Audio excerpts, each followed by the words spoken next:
বিশ্ব ভ্রমণে আপনাদের সকলকে স্বাগত জানাচ্ছি। আমি আশিক। আজকে আমরা ঘুরে দেখব বাংলাদেশের অন্যতম সুন্দর স্থান নীল দিগান্ত পর্যটন কেন্দ্র, অর্থাৎ মেঘের রাজ্য। এই নীল দিগান্ত পর্যটন কেন্দ্রে মেঘ আর পাহাড়ের যে মিলন, অসাধারণ সুন্দর একটা দৃশ্য।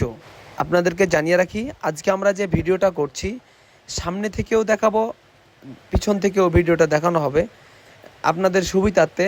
যে পাহাড়ি রাস্তা এঁকে বেঁকে বয়ে চলেছে, সেই রাস্তার দৃশ্যগুলো আপনাদেরকে বোঝানোর স্বার্থে, তাই পুরো ভিডিওটা দেখুন। এখানে সূর্য উদয় ও সূর্য অস্তের দৃশ্য এতটা মনোমুগ্ধকর যে মন হয় যেন দিগন্ত জুড়ে আল্লাহর শিল্পকর্ম ছড়িয়ে আছে। পর্যটকরা এখানে ছবি তোলা, বিশ্রাম ও প্রাকৃতিক প্রশান্তির উপভোগ করেন। প্রকৃতির সৌন্দর্যের মাঝে আল্লাহর কুদরতের নিদর্শন দেখতে চাইলে নীল দিগন্ত পর্যটন কেন্দ্রে এক অনন্য স্থান।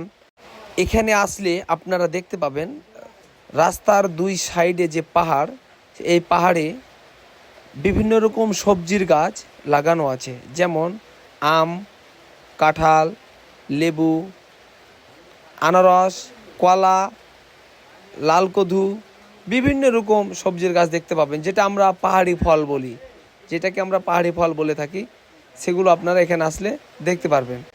আপনাদেরকে জানিয়ে রাখি, নীল দিগান্ত পর্যটন কেন্দ্র বান্দরবান জেলা থেকে 50 কিলোমিটার দূরে থানচি উপজেলা জীবননগর এলাকায় অবস্থিত। প্রায় 3 একর জায়গা নিয়ে পাহাড়ের চূড়ায় গড়ে ওঠা পর্যটন কেন্দ্র থেকে হাত বাড়িয়ে মেঘ ছোঁয়ার অপথিক আনন্দ উপভোগ করা যায়। সারি সারি সবুজ পাহাড়ের সাথে সাদা মেঘের খেলা নীল দিগান্ত কেন্দ্রে মোহনীয়।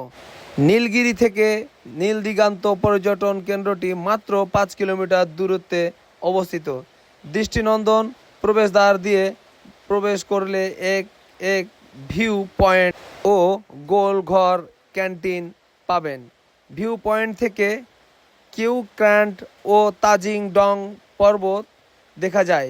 মেঘ আর নজর কাড়া সবুজের মিতালি ছাড়াও এখানকার স্থানীয় পাহাড়ি আদিবাসীদের জীবনযাত্রা সমানভাবে নজর কাড়ে।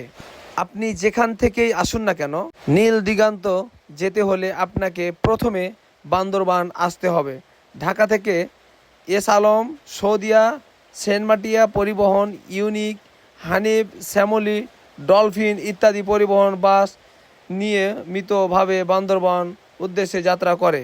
সেগুলো গাড়িতে করে আপনারা আসতে পারেন। বান্দরবান থেকে নীল দিগান্ত যেতে জিপ, চাঁদের গাড়ি, মাহেন্দ্র, সিএনজি অথবা লোকাল বাস পাবেন। আমি আপনাদেরকে বলে রাখি, সবচাইতে চাঁদের গাড়ি আপনাদের জন্য বেস্ট হবে। রিজার্ভ গাড়ি নিয়ে গেলে এতে সহজে আপনি আশেপাশের আরও কিছু জায়গা ভালোভাবে ঘুরে দেখতে পারবেন।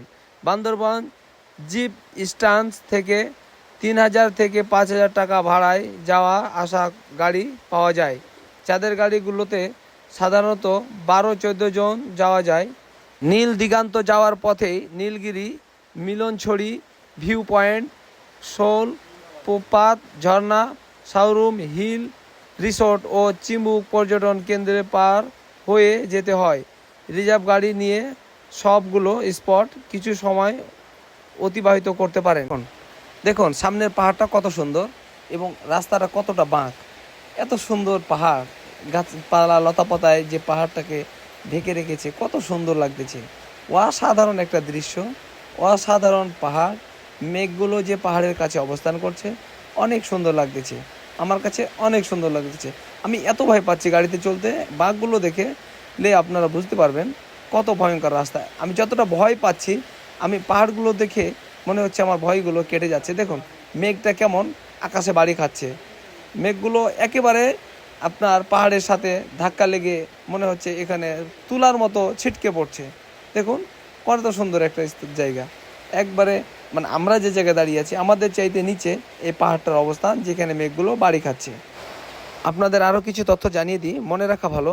যে সময় বান্দরবন ভ্রমণ করছেন, হোটেল ভাড়া তার উপর নির্ভর করে। এখানকার ভ্রমণ সিজন ডিসেম্বর থেকে ফেব্রুয়ারি পর্যন্ত সিজন ও সরকারি ছুটির দিনেও পর্যটকের সমাগম বেশি হওয়ার ভাড়া কম বেশি হতে পারে। তখন ভ্রমণ করলে আগেই হোটেলের রুম বুকিং করে রাখা ভালো। দেখতে দেখতে কথা বলতে বলতে আমরা চলে এসেছি নীল দিগান্ত পর্যটন কেন্দ্রে। আমরা গাড়ি থেকে নেমে পড়েছি। এখন আপনাদেরকে এখানকার যে পরিবেশ, এখানকার যে সৌন্দর্য, এখানে থেকে যত কিছু দেখানো সম্ভব আমরা চেষ্টা করব। যদিও মেঘে অন্ধকার হয়ে গেছে, তারপরও চেষ্টা করব আপনাদেরকে সব কিছু ঘুরে ঘুরে দেখানোর। আপনারা আমাদের সাথে থাকুন, দেখতে থাকুন। আপনাদেরকে জানিয়ে রাখি, নীলগিরিতে সেনাবাহিনী নিয়ন্ত্রিত কটেজ থাকার ব্যবস্থা আছে। এই কটেজে থাকার জন্য রুম ভাড়া পড়বে 4,000 থেকে 10,000 টাকা। নীলগিরি রিসোর্ট থাকতে চাইলে আগে থেকেই বুকিং দিতে হবে এবং বুকিং দিতে সেনাবাহিনীর অফিসার পর্যায়ের পরিচিত কর্মকর্তার রেফারেন্স লাগবে। এই রিসোর্ট সবার কাছে আকর্ষণীয় হয়। সাধারণত মাসখানেক আগে বুকিং না দিলে রুম পাওয়া যায় না। আপনাদের সুবিধার্থে বলে রাখি, নীল দিগান্তে একটি ক্যান্টিন আছে, সেখানে আপনারা খাওয়া দাওয়া করতে পারেন অথবা সেখান থেকে বান্দরবানে এসে খাওয়া দাওয়া করতে পারেন। আপনাদেরকে জানিয়ে রাখি আপনাদের সুবিধার্থে, বান্দরবন থেকে আপনারা যদি চুমুক পাহাড়, নীলগিরি, নীল দিগান্ত পর্যটন কেন্দ্র, থানচি, তাজিং ডং পাহাড়, ডিম পাহাড় যদি আসতে চান, সেক্ষেত্রে আপনারা অবশ্যই সাথে ভোটার আইডি কার্ড নিয়ে আসবেন। কারণ ভোটার আইডি কার্ড সেনা ক্যাম্প, বিজিবি ক্যাম্পে অবশ্যই জমা দিয়ে আপনাদেরকে এই এলাকায় প্রবেশ করতে হবে। এছাড়া আপনার পক্ষে এই এলাকা ভ্রমণ করা সম্ভব না হতে পারে। এখান থেকে যদি আপনাদেরকে নিচ দিকে দেখায়, পাহাড়ের নিচে যে সাদা সাদা দেখতেছেন ছোট ছোট আকারে কাগজের মতো, ঠিক সেগুলো বাড়ি। এগুলো হচ্ছে চাকমাদের বাড়ি। এখানে বসতি আছে, কিন্তু আমরা উপরে যেহেতু যাচ্ছি, অনেক উপরে আছি।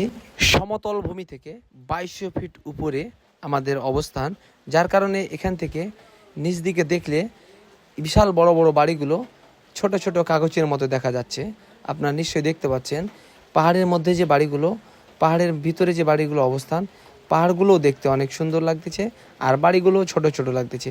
নিচে দেখছেন সাদা সাদা যে মেঘ, এই মেঘগুলো পাহাড়ে বাড়ি খেয়ে বৃষ্টি হয়ে ঝরছে। অনেক সুন্দর একটা জায়গা, অনেক সুন্দর একটা স্পট। অবশ্যই আপনারা আসবেন, দেখবেন পৃথিবীটা কত সুন্দর। সৃষ্টিকর্তা পৃথিবীটাকে কত সুন্দর করে সাজিয়েছে। এখানে না আসলে বুঝবেন না আসলে পৃথিবীটা কত সুন্দর। আমরা নিচে দেখতে পাচ্ছেন একটা রাস্তা দিয়ে এদিক দিয়ে গাড়িটা ঘুরতেছে, আবার ওদিক দিয়ে চলে যাচ্ছে। এটাও পাহাড়ি রাস্তা। অবশ্যই আপনারা মিস করবেন না, অবশ্যই আসবেন, এই এলাকা ঘুরে যাবেন, দেখে যাবেন। আমরা যে জায়গাটায় দাঁড়িয়ে আছি সেই জায়গাটা দেখছেন পর্যটক আকর্ষণ করার জন্যে এই পাহাড়ের উপরে সুন্দর করে পার্ক আকারে এই স্থাপনাগুলো তৈরি করা হয়েছে। আমার সামনে যে বেড়াটা দেওয়া আছে, এই বেড়াটা থেকে যদি আপনারা নিচে পড়ে যান, নীল দিগান্ত পর্যটন কেন্দ্র।